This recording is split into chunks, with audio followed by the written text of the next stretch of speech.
자, 오늘은 자연 속의 인간 두 번째 시간이죠. 개체군과 군집의 특성, 첫 번째 시간이 되겠습니다. 여기서 이제 개체군이란 말하고 군집이라고 하는 말이 나오는데, 이 개체군이라고 하는 건 동일한 종을 구성하는 개체들의 무리. 그러니까, 개면 개가 쭉 이렇게 개가 여러 마리가 있는데, 이 개들의 무리를 우리는 개체군이다 그래요. 새의 어떤 뭐 종달새면 종달새의 무리, 또 풀 같은 경우도 뭐 억새면 억새들이 있는 그 무리, 이걸 우리 개체군이라고 그러고, 이러한 그 종달새나 또는 억새나 또는 뭐 개나 이런 것들이 전체 모여서 이런 여러 개체군들이 모여 있는 걸 이제 군집이다 그러죠. 이러한 군집은 아까 얘기했던 전 시간에 얘기했던 생산자, 소비자, 분해자로 이루어져 있어요. 음? 음. 자, 그러면 이런 개체군의 우리는 특성이 나오는데, 먼저 개체군의 밀도 그랬는데, 밀도는 뭐예요? 일정한 면적에 몇 마리가 사느냐 하는 거지. 그러니까 이 면적이 똑같은데 이런 일정한 면적에 여기는 3마리가 살고 여기는 막 30마리가 살면 어디가 밀도가 높다? 개체 일정한 공간에 훨씬 더 많은 개체수가 있을 때 여기를 밀도가 높다고 표현하는 거다. 그런 얘기입니다. 이런 밀도는 뭐에 의해서 영향을 받아요? 출생이 많이 되거나 또는 다른 데서 들어온 거죠. 다른 데 살다가 한마디로 이사해 오는 거야. 이런 거가 되면 밀도가 증가하고 사막이나 이출해서 감소하지. 그죠? 그다음에 이 개체군 밀도 이런 것들에 영향을 주는 것이 뭐예요, 또? 생활 공간 또는 빛, 온도 이런 비생물적인 환경 요인들이 변화가 생기면 개체군 밀도가 달라질 수 있다 그런 얘기입니다. 다음 개체군의 생장 그랬는데 개체군을 이루는 개체수가 점점점 증가하는 것을 우리는 개체군이 생장한다 이렇게 표현하는데요. 이론적으로 보면 개체군의 생장 속도는 처음에 한 마리가 두 마리가 되고 두 마리가 네 마리가 되고 여덟 마리가 되고 할 때는 천천히 늘어나지만 나중에 100만 마리가 200만 마리가 되고 1억 마리가 2억 마리가 되고 할 때는 이게 급격하게 증가하죠. 이걸 이제 제2자 곡선이라 그러는데 이런 제2자 곡선으로 이걸 이제 기하급수적으로 증가한다 이렇게 얘기하지.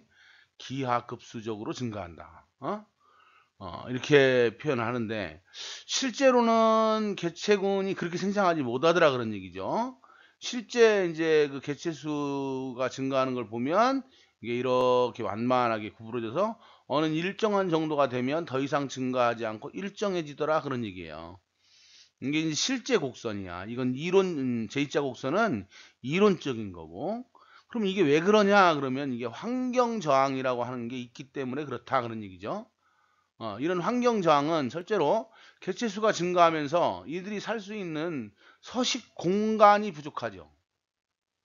서식 공간이 부족해지면 뭐가 치열해질까?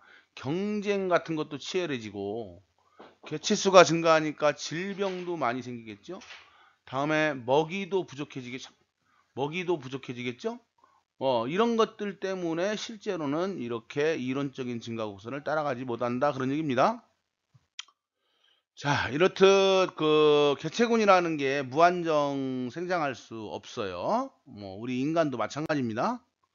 다음은 개체군의 생존 곡선과 연령 분포 요거 그래프 보면서 설명하겠습니다.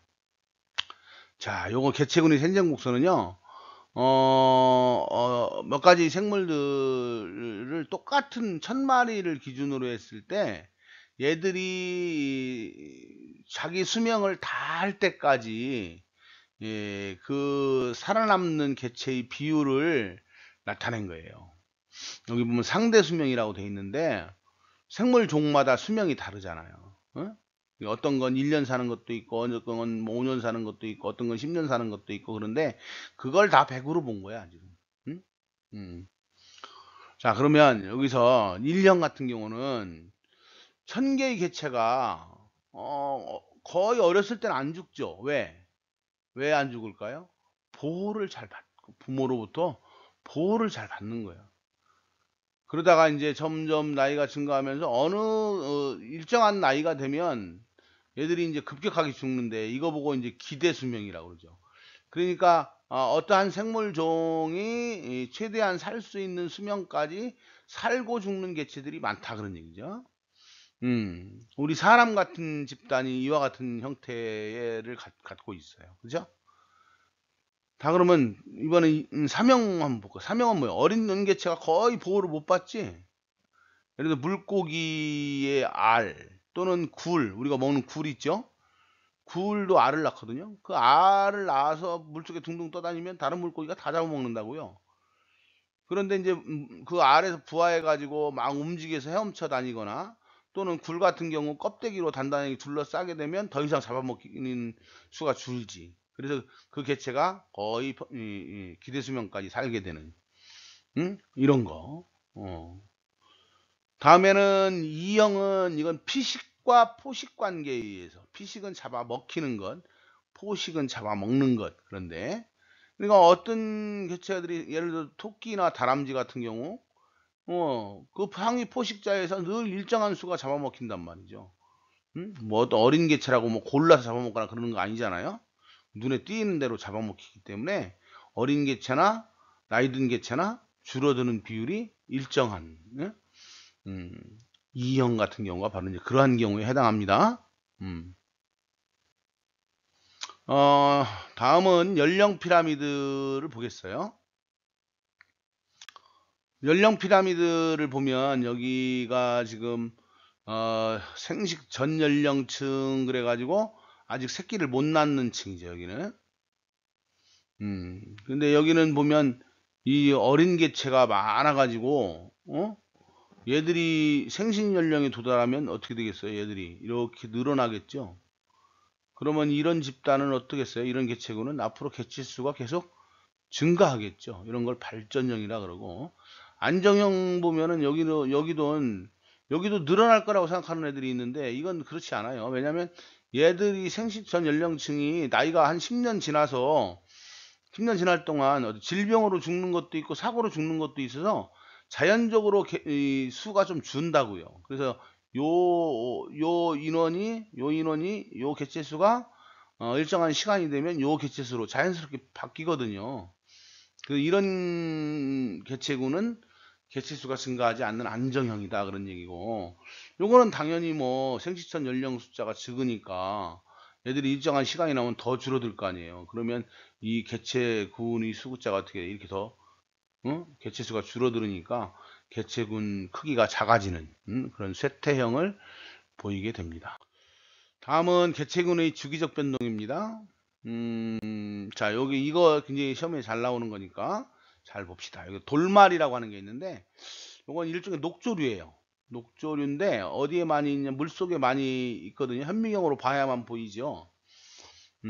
여러분들 수도가 같은데 이렇게 가서 긁어가지고 저기 뭐 때 쩔었을 때 그걸 긁어서 현미경으로 보면 잘 보여요. 그런 돌말이라고 하는 아주 작은 현미경적 크기의 그런 생물들이 있는데 얘들은 물속에 돌말이 얼마나 있는가 세보면 겨울에는 별로 없어. 그러다가 봄이 되면 급격하게 그 개체수가 증가해요. 음. 이 개체수가 증가할 때 보면 줄어드는 게 뭐가 있냐면 영양염류가 줄어들지. 이 영양염류는 뭐냐면 돌말이 이 물속에 있는 영양염류를 빨아먹고 사는 거예요. 그러니까 영양염류가 줄죠. 이 영양염류에는 뭐가 있냐면 질산염이나 또는 인산염 이런 것들이 물속에 녹아 있는데 이런 것들을 빨아먹고 얘들이 사는 거기 때문에 영양염류가 줄게 되는데 자 겨울에는 영양염류가 이렇게 높은데도 양이 많은데도 얘 돌말이 숫자가 안 늘어나는 이유는 햇빛이 세기와 수온이 낮기 때문에 그죠? 얘들이 이 햇빛 세기와 수온이 녹말이 개체군 크기를 제한하고 있지. 제한 요인이라고 그래 이거 보고.